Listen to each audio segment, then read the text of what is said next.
outre-mer, eau turquoise, mer d'huile, tortue, vous pensez à quoi? À un site exceptionnel peut-être. À Kélonia, sans aucun doute. Aujourd'hui, dans Chapeau l'artiste, nous sommes bien à l'Observatoire des tortues marines.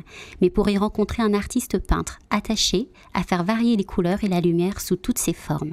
Kélonia donne carte blanche à Jazz by Bozio. Bonjour Jazz. Bonjour, bienvenue. Mais merci. Vous êtes installé là, dans les jardins de Kélonia, sur un site magnifique. Tout à fait. Qu'est-ce que ce lieu vous inspire? Alors ici, c'est un lieu qui a une histoire. Donc déjà, ce qui va m'inspirer, c'est notre enfance à tous. Nous avons connu donc Kélonia dans d'autres conditions, qui s'appelait la ferme au corail. Donc c'est vrai que pour moi, c'est replonger dans notre mémoire et se redécouvrir ce site qui est devenu maintenant un site de protection pour les tortues. Donc c'est vraiment un lieu exceptionnel justement pour ce trait-là. D'accord. Est-ce que vous pouvez me dire ce que vous dessinez? Alors là justement, je suis en train de dessiner la tour qui nous a marqué vraiment. Donc ça c'est le premier point sur lequel je vais m'arrêter. Ensuite on voit qu'il y a autour de nous des petits bassins, on va voir évoluer des tortues, des poissons, donc différents lieux. Donc là justement je suis en train de créer cet environnement-là, donc de manière comme si je me projetais dans le regard d'un enfant, donc c'est-à-dire on voit la tour, on a les tortues, on a ces différents éléments qui finalement sont mélangés, mais notre esprit va être concentré simplement sur ces quelques points-là. Il y a une question que j'aimerais vous poser dès maintenant, comment est-ce que vous êtes devenu peintre? Alors c'est une très longue histoire parce que ma famille est une famille d'artistes, donc on peut penser à Jean-François Bozio, qui était mon arrière-grand-père, donc c'était un très très grand sculpteur sur Paris. Il a réalisé notamment le Carrousel du Louvre, entre autres. Il a fait différents travaux aussi sur Paris avec les statues équestres de Louis XIV, entre autres. Et mon père était professeur d'art plastique sur La Réunion justement. Il a rencontré de très très nombreux élèves au lycée Roland-Garros, entre autres. Donc il a fait des décors de théâtre pour Champfleury, pour Luc Donat, entre autres. Donc voilà, moi j'ai baigné dans cet univers-là de création artistique. Depuis tout petit. Depuis tout petit, donc il a réalisé des très très grandes fresques, des 3 mètres par 15. Bon, aujourd'hui, moi je me suis restreint sur des formats un petit peu plus petits.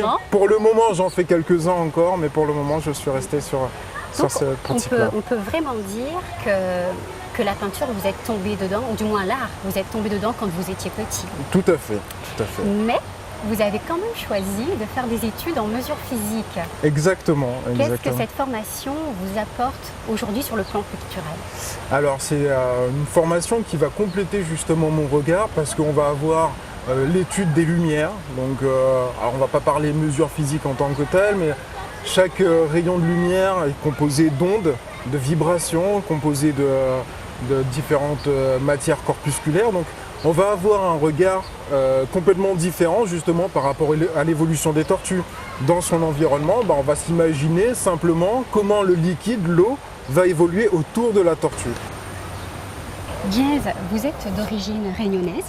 Votre père est métro et votre maman est endo-malgache. Tout à fait. Est-ce que ce sont des sources d'inspiration, vos origines? C'est clair, on a tellement d'horizons différents, donc que ce soit en métropole où on va avoir une peinture très particulière, très académique. En Inde, on va retrouver un jeu sur les couleurs formidable avec la fête des couleurs qui vient de passer très récemment au Holi.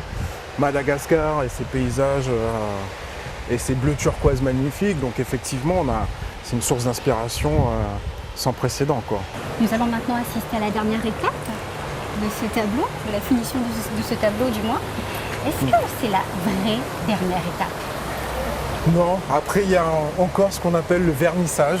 Alors ce n'est pas que assister à un cocktail. En réalité, le vernissage, ça permet de fixer les couleurs sur la toile et là, ça ne bouge plus. Donc là, ça c'est vraiment la dernière étape, le vernissage.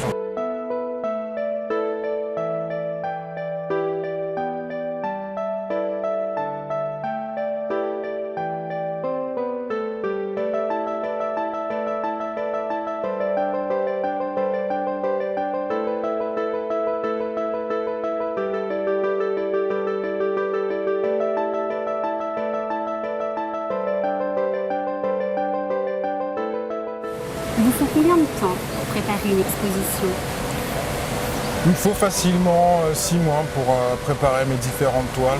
Donc après c'est pour ça que je les prépare à l'avance. Il me semble qu'il y a une anecdote avec Nicolas Hulot justement à ce sujet. Ah oui, exactement, oui, tout à fait. L'année dernière, c'est vrai que lors d'une conférence à Saint-Denis, donc sur l'environnement et climat-énergie, donc j'avais fini un tableau qui s'appelle The Last Dolphin. Un tableau qui en fait va retracer le cycle de l'eau sur l'île de la Réunion avec le dauphin sur fond de vagues.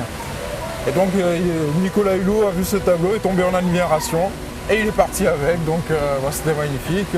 Une très belle rencontre. Il se trouve aujourd'hui dans son bureau. Voilà, il se trouve dans son... Exactement. Très belle reconnaissance en tout cas. Voilà, on essaie de faire ça. Je vois que derrière nous, vous avez un tableau qui est presque achevé.